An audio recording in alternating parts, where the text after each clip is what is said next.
This is the Rabbit R1. It's a new pocketable AI assistant that can help get you information, more details on what you're looking at, and even play you music, order rideshare, and deliver food to you. It's powered by a large action model, or an LAM, that's more so the driving controller for some of the apps and services that the device can connect to.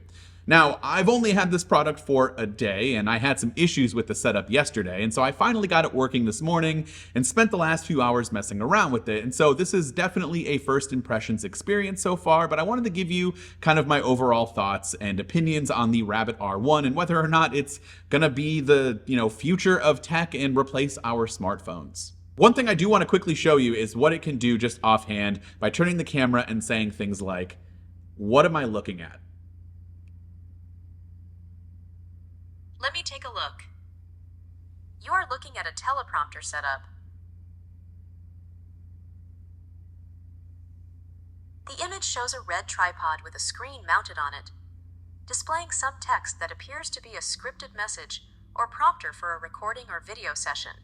The setup also includes various other equipment and tools, such as a microphone and what looks like a toolbox, suggesting this is likely a professional video or audio production workspace. That's the type of stuff that it can do pretty well. And we'll get into more of that, but this is like at 1%, which by the way, battery life, not so good. I had 80% a few hours ago and now I'm down to 1. Something seems wrong. I don't know if that is not the norm. Again, I've only had this for basically a day, but I just wanted to show you really quickly a live demo of what it can do when you have the camera pointing at it and you ask it something like, "Hey, what am I looking at?" It's looking at my tripod and my camera and my setup here, and it did a pretty good job of describing to you what it saw. So the purpose of this video was I was trying to figure out and struggling to figure out why anyone would want to buy a $200 device that can do most things that your phone can already do.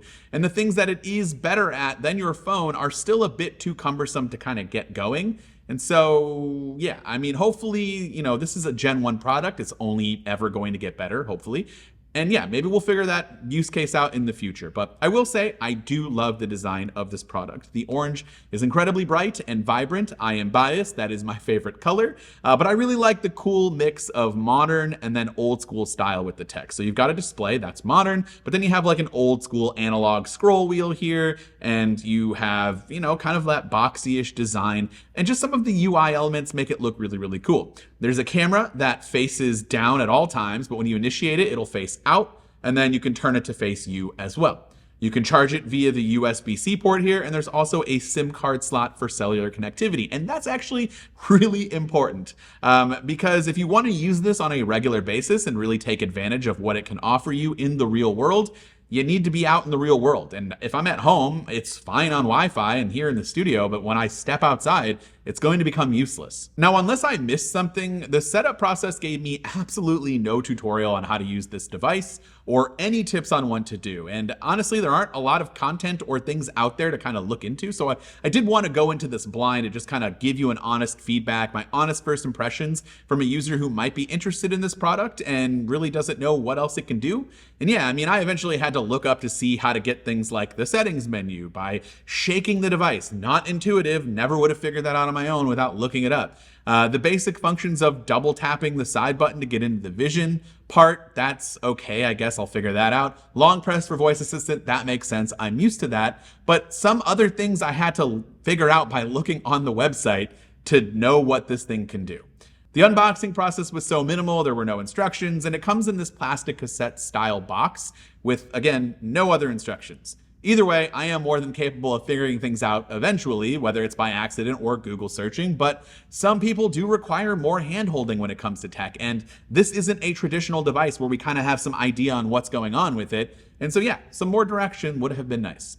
Also, there are some fun tips out there, like you can actually type on this instead of speaking to it. So if you're in a loud environment and you want to type out a command, you can do that. But the only way you'd figure that out is if you looked it up, because you have to go into settings and then you have to enable terminal. And then you can rotate the device and type in your question. So again, you're in a loud area, here's the keyboard, I can type in exactly what I want, and it will respond back with text about your inquiry.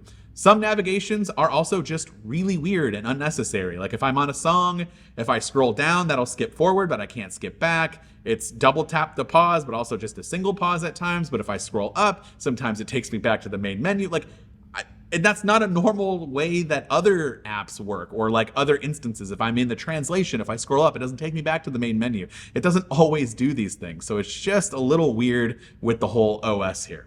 The rabbit hole is where most of your inquiries and photos and information go, so that you can kind of see a history and reference it all later. And this is just a website at the moment, and I understand that these standalone devices like the Rabbit and the Humane AI pin, they want to be standalone for a reason and not rely on a phone. But man, at least make an app for the rabbit hole. That would be so much better and so much more useful, in my opinion. Having to go on the mobile website or on my computer is kind of a pain, and I just would love to go to an app, maybe get a notification whenever I have a new entry that's ready to look at. I don't know. There are countless options with an app, and I get why they don't want to rely on the phone, but I personally would have done that. Okay. Real quick, let's go through some of the things that it can do or what I've tried. I showed you at the beginning how you can, take a look at something and it'll tell you what you're looking at. I've also tried playing music, and it integrates with Spotify, and it's not very good. It doesn't really know anything specific about my Spotify account. For example, I can ask it to play music from my liked songs, and it just plays random stuff. I asked Siri on my phone, and it was able to play my liked songs on Spotify. I saw someone in a video when I was doing some more research to figure out what you can do with this, asked it very specific words from a chorus and said, play that song from this artist that contains these words from, in this chorus. And so what I did was I picked the most, popular person on the planet, the biggest artist, Taylor Swift, and I had to look up some lyrics because I'm just not generally into her music, and that's fine. But I looked up some lyrics. I said, hey, play the song that says, hi, it's me, I'm the problem, it's me.